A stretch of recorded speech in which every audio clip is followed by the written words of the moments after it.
புதுச்சேரியைச் சேர்ந்த சவுதி அரேபியாவில் பாலியல் துன்புறுத்தலுக்கு ஆளாக்குதென குற்றச்சாட்டு எழுந்துள்ளது. தன்னை மீட்க இந்திய அரசு நடவடிக்கை எடுக்க வேண்டும் என பாதிக்கப்பட்ட நபர் கேட்டுக் கொண்டுள்ளார். இந்தியா தூதரகம் இந்தியா கவர்மெண்ட்டுக்காக எங்களுக்கு ஹெல்ப் பண்ணணும். எனக்கு 2 மாதம் பேமெண்ட் தரல. என் பசங்க என் ஃபேமிலியெல்லாம் பார்க்கணும், என் பிள்ளைங்கெல்லாம் பார்க்கணும். என் ஃபேமிலிக்கெல்லாம் பணம் அனுப்பிச்சா ரொம்ப கஷ்டப்படுறாங்க. இங்கேருந்து ரொம்ப கஷ்டமாக இருக்குதுங்க. யாரும் ஹெல்ப் பண்ணுறேங்க யாரும் இல்லை. நம்ம இந்தியா தூதரகம் இந்தியா கவர்மெண்ட் தான் எனக்கு ஹெல்ப் பண்ணணும். எனக்கு இங்கேருந்து யாருமே எனக்கு உதவி பண்ணுறேங்க யாருமே இல்லைங்க. நீங்கள் தான் எனக்கு உதவி பண்ணணும். எனக்கு இங்கேருந்து நான் போகிறதுக்கு ஒரு வழி கொடுக்கணும். எனக்கு நல்ல வழி கொடுக்கணும். இந்தியாவிலேருந்து வரவங்க நம்ம டிரைவருங்களுக்கு ரொம்ப இந்தியா சவுதிக்கு வரத்துக்கு ரொம்ப கஷ்டமாக இருக்குது. வரவானா யாரும் வரவானாங்க. பாதிக்கப்பட்ட சையத் ஜான் நம்மோடு இணைப்பில் இருக்கிறார். அவரோடு பேசுவோம். நீங்க எத்தனை நாளா இந்த பாதிப்புல இருக்கீங்க? இந்த கோரிக்கையை வச்சு எத்தனை நாட்கள் ஆகுது? இது சம்பந்தமான நடவடிக்கை எதுவும் எடுக்கப்பட்டிருக்கா? சார், நான் சவுதி அரேபியாவுக்கு வந்து நான் ரியாத்தில் வேலை செய்கிறேன். நான் ஹலோ சொல்லுங்க. ரியாத்தில் வேலை செய்கிறேன். வந்து 7 மாதம் வேலை செய்கிறாங்க. ஹவுஸ் டிரைவராக வந்ததுல இந்த 5 மாதம் பேமெண்ட் வருது. 2 மாதம் வந்து எங்களுக்கு ஷார்ட்டேஜ் கொடுக்கவே இல்லை. அதனால அவங்க மேடம் வந்து எனக்கு வந்து ரொம்ப பாலியல் தொந்தரவு கொடுத்துக்கிட்டு இருந்தாங்க. எனக்கு வண்டியில் வரும்போது எப்படின்னா அந்த வண்டி கிளாஸ் வந்து கூலிங் கிளாஸ், அது ஒன்றும் தெரியறதில்லை. அவங்க கையை அமுத்து விட காலை அமுத்து ரொம்ப கஷ்டம் கொடுத்தாங்க. எனக்கு இதெல்லாம் செய்ய மாட்டேன்னு சொன்னேன். இந்த வேலை எனக்கு பிடிக்காது மேடம் நான் சொன்னேன். நான் அவங்க அவ்வளோ நான் கேட்கல. அதாவது எங்கள் மேடம் வந்து எங்கள் சார்கிட்ட சொல்லி ஓனர்கிட்ட சொல்லி ஏதோ ப்ராப்ளம் சொல்லி அவங்க என்ன வந்து ரொம்ப அடிக்கிறது ரொம்ப தொந்தரவு பண்ணிக்கிட்டு இருந்தாங்க. நான் இதெல்லாம் முடியாமல் சொல்லிட்டு நான் கவர்மெண்ட்டில் போய் நம்ம இதில் கம்ப்ளைண்ட் கொடுத்தேன். அவங்க என்ன பண்ணாங்க, இது வேற இதில் மாற்றி கொடுத்துறாங்க. அதில் போய் நான் கம்ப்ளைண்ட் கொடுத்தாலும் எனக்கு முடியல. அவங்க சொல்லிருக்காங்க மாற்றி இப்போ வந்து என் பேரில் எக்ஸ்ட்ரா பணம் 1.5 லட்ச ரூபா பணம் கேட்குறாங்க என்கிட்ட. சையத் ஜான் தொடர்ந்து பேசுங்க.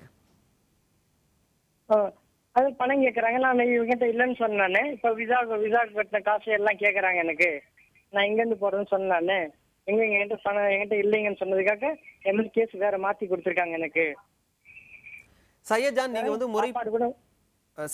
முறைப்படி அங்க வந்து சொல்லியும் அதுக்கான நடவடிக்கை எதுவும் எடுக்கல அப்படின்னு சொல்லியிருக்கீங்க. அடுத்த கட்டமா நீங்க என்ன பண்ணீங்க? அதுக்கப்புறமா இந்திய அதிகாரிகளை தொடர்பு கொண்டு பேச முடிஞ்சதா? பேசினேங்க. அவங்ககிட்டயும் பேசினேன். இந்திய அதிகாரிகள் பேசினேன் அவங்ககிட்டயும். அவங்க வந்து இதுல கம்ப்ளைண்ட் கொடுத்துருக்காங்க. கம்ப்ளைண்ட் கொடுத்தாலும் அவங்க எடுக்க முடியல. அவங்க என்ன சொல்றாங்க, திருப்பி எம்எல் பொய் கேஸ் போட்டிருக்காங்க. எனக்கு என்ன மாதிரி கேஸ் போட்டிருக்காங்க? லேபர் கோர்ட்ல பொய் கேஸ் போட்டிருக்காங்க எனக்கு. சையத் ஜான், நீங்க தொடர்ந்து பேசுங்க. பொய் கேஸ் போட்டு என்கிட்ட 1.5 லட்ச ரூபா பணம் கேட்கறாங்க என்கிட்ட விசா காசு. இல்ல, இது முன்விரோதம் காரணமா இந்த மாதிரி புகார் தெரிவிச்சிருக்காங்களா இல்ல உண்மையிலே நடந்தது என்ன? உண்மையிலேயே வந்து அந்த வீட்டு எஜமானி அம்மா பாலியல் தொந்தரவுக்கு நிறைய பாலியல் தொந்தரவு கொடுத்திருக்காங்க.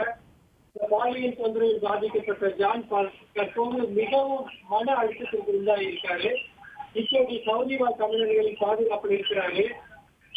அவருக்கு தேவையான உணவு உடை எல்லாம் கொடுத்து அவருக்கு பாதுகாப்பா வச்சிருக்கோம்.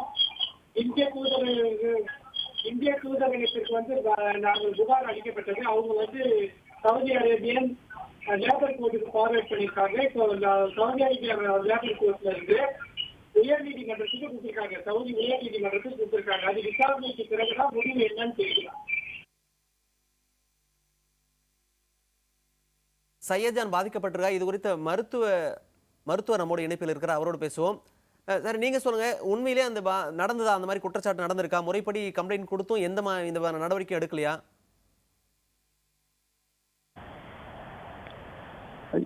ஹலோ, சொல்லுங்க. இணைப்பில் தான் இருக்கீங்க, சொல்லுங்க. இணைப்பில் தான் இருக்கேன் நானும். ஓகே, அதாவது நாங்கள் வந்து அவருக்கு வந்து மருத்துவ ரீதியாக அவருக்கு நாங்கள் எந்த ஒரு இதுவும் கொடுக்கல. பாலியல் தொந்தரவு தான் செய்யப்பட்டதை தவிர பாலியல் உறவு நடக்கல. அந்த பையன் அதுல இருந்து மீண்டு வந்துட்டான். அதுக்குள்ள அவன் காப்பாத்திட்டான். அவங்களுடைய ஆசைகளுக்கு இணங்காததுனால இவன் பேர்ல தேவையில்லாத சில குற்றங்கள் கூறி அந்த வீட்டு உரிமையாளரை அடிச்சிருக்காரு. இதுதான் நடந்தது.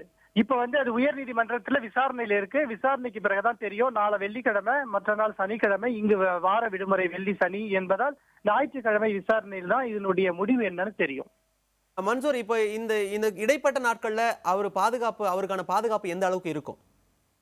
ஏன்னா இப்ப கம்ப்ளைண்ட் கொடுத்திருக்கிறாரு. அவர் புகார் தெரிவிச்சிருக்கிறதுனால அவருக்கான ஆபத்து வரதுக்கான வாய்ப்பு இருக்கும் அப்படின்னு நினைக்கிற பட்சத்துல இந்த இடைப்பட்ட நாட்கள்ல அவருக்கான பாதுகாப்பு எப்படி இருக்கும்?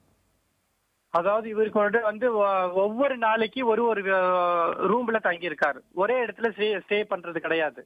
அதாவது தினமும் ஒரு ஒரு தமிழர்கள் எங்க இருக்காங்களோ அந்த ரூம்ல ஒரு நாள் இருக்கிறது, அப்புறம் மற்ற நேரம் வேற இடம் மாறுறது, இப்படி மாறி மாறி இருக்கிறாரு. அதனால வந்து அவருக்கு வந்து இங்க உள்ள தமிழர்கள் மற்ற தமிழ் அமைப்புகள் இவருக்கு உதவி பாதுகாப்பும் உதவியும் கொடுத்துட்டு இருக்கோம். அதிகாரிகள் கிட்ட புகார் தெரிவிக்கப்பட்டிருக்கா? அதிகாரியிடம் புகார் தெரிவிக்கப்பட்டிருக்கு. அது விசாரணையில் இருக்கு, இப்போ நிலுவையில் இருக்கிறது.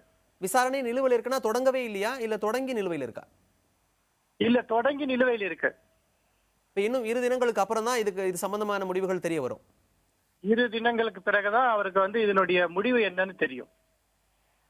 மன்சூர், உங்கள் பல்வேறு தகவல்களுக்கு நன்றி. சையத் ஜான் பாதிக்கப்பட்டிருக்கிற அவருடைய மனைவி நம்முடைய இணைப்பில் இருக்கிற, அவரோடு பேசுவோம்.